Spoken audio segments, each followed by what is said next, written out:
Assalamualaikum warahmatullahi wabarakatuh. Bismillahirrahmanirrahim. Alhamdulillahirabbil alamin. Wa bihi nasta'inu ala umuri dunya waddin. Wa sallallahu wa sallama ala sayyidina Muhammad asyrafil anbiya wal mursalin wa ala alihi wa sahbihi ajmain. Amma ba'du. Para pemirsa dimanapun Anda berada, khususnya kaum muslimin dan muslimat yang sedang melaksanakan ibadah puasa Ramadan.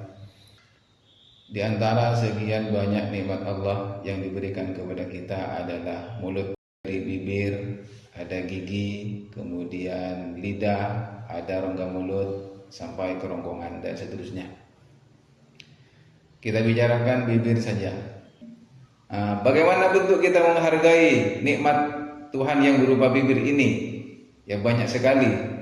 Salah satu di antaranya adalah kita harus menghindarkan bibir kita ini dari digunakan untuk hal-hal yang negatif, apalagi pada bulan puasa seperti sekarang ini. Pertama, kita harus menghindarkan bibir ini dari berbohong. Berbohong adalah berbicara tentang sesuatu yang tidak sesuai dengan kenyataan. Ini harus kita hindari, baik secara bergurau maupun apalagi sungguhan. Bergurau pun kita tidak boleh berbohong, karena ketika kita terbiasa berbohong walaupun bergurau, nanti kita akan terbawa berbohong dalam hal-hal yang serius. Berbohong ini tidak boleh. Kenapa berbohong tidak boleh? Karena berbohong ini merugikan orang lain. Kerugian apa yang diderita orang lain ketika kita berbohong? Yaitu adalah kerugian kebodohan. Kita memberikan informasi yang tidak sebenarnya, kan berarti kita telah memberikan kebodohan kepada orang lain. Kita telah menipu orang lain. Dan tentunya kita juga tidak ingin ditipu oleh orang lain. Kita tidak ingin ditipu, oleh karena itu kita juga tidak boleh menipu orang lain dengan memberikan informasi-informasi yang tidak benar. Kerugiannya kepada diri kita sendiri, kerugian kepada orang lain adalah membuat orang lain bodoh. Adapun kerugian kepada diri kita sendiri, kepada si pembohong, maka si pembohong akan menjadi orang yang terkucilkan oleh masyarakat. Kita akan dicap sebagai orang yang pembohong. Kita akan kehilangan kepercayaan dari orang lain, dan itu adalah kerugian besar. Ketika kita dicatat oleh orang lain sebagai pembohong, maka kita akan kehilangan kepercayaan, dan ini merupakan kerugian besar dalam kehidupan kita, dalam karir kita, dalam bisnis kita, dalam pergaulan kita sehari-hari. Kita tidak akan lagi dipercaya, dan itu merugikan diri kita sendiri. Oleh karena itu, walaupun pahit, kita jangan terbiasa berbohong. Dalam hal-hal yang remeh, dalam hal-hal yang apalagi yang serius, kita jangan membiasakan diri untuk berbohong, karena kerugiannya selain merugikan orang lain, berbohong itu juga merugikan diri kita sendiri, yaitu kehilangan kepercayaan. Itu di dunia, apalagi dalam pandangan Tuhan di akhirat. Hal ini tentu akan menjadi rintangan dan persoalan kita besok pada hari kiamat. Yang kedua, hal yang harus kita hindarkan dari penggunaan bibir ini adalah menggunjing, atau dalam bahasa Islamnya disebut dengan ghibah. Ghibah adalah menyebutkan orang lain dengan sesuatu yang membuat orang tersebut malu. Nah, ini tidak boleh ghibah ini, karena membuat orang lain kehilangan kehormatan. Jadi ketika kita melihat orang lain berbuat yang tidak baik atau memiliki sifat yang tidak baik, maka bibir ini tidak boleh membuka aib orang lain. Ketika bibir kita mau membuka aib orang lain, maka katakan kepada bibir kita, yang punya aib bukan hanya orang, dan yang punya bibir bukan hanya kamu.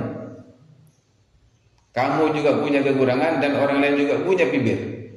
Nah, oleh karena itu, tahan bibir kita ini dari menceritakan hal-hal yang membuat orang lain malu, karena kita pun tidak ingin dibikin malu oleh orang lain. Sedangkan kita dengan orang lain itu sama. Saya, Anda, dan semua orang ini adalah sama. Perasaannya satu. sama-sama tidak ingin dibikin malu. Nah, oleh karena itu kita jangan bikin malu orang lain, karena kita dengan orang lain itu sama. Tetapi sesungguhnya seandainya kita tidak berbicara soal bibir, maka ghibah ini bukan hanya bisa dilakukan oleh bibir, tangan pun bisa melakukan, dengan tulisan, dengan gambar, dengan foto, apalagi video. Itu lebih parah lagi dampaknya daripada omongan.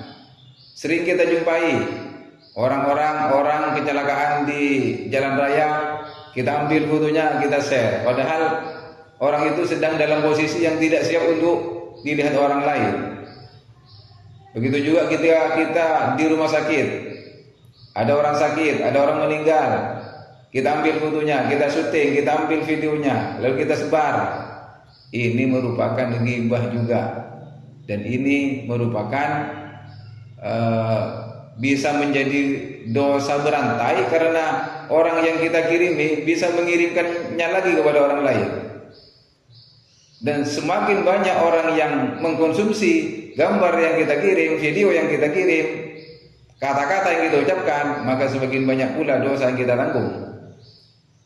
Apalagi dalam bulan ini adalah bulan di mana kita melaksanakan ibadah puasa, di mana Rasulullah bersabda, khamsun yufattirna shaimah. Ada 5 perkara yang membuat puasanya orang yang berpuasa batal.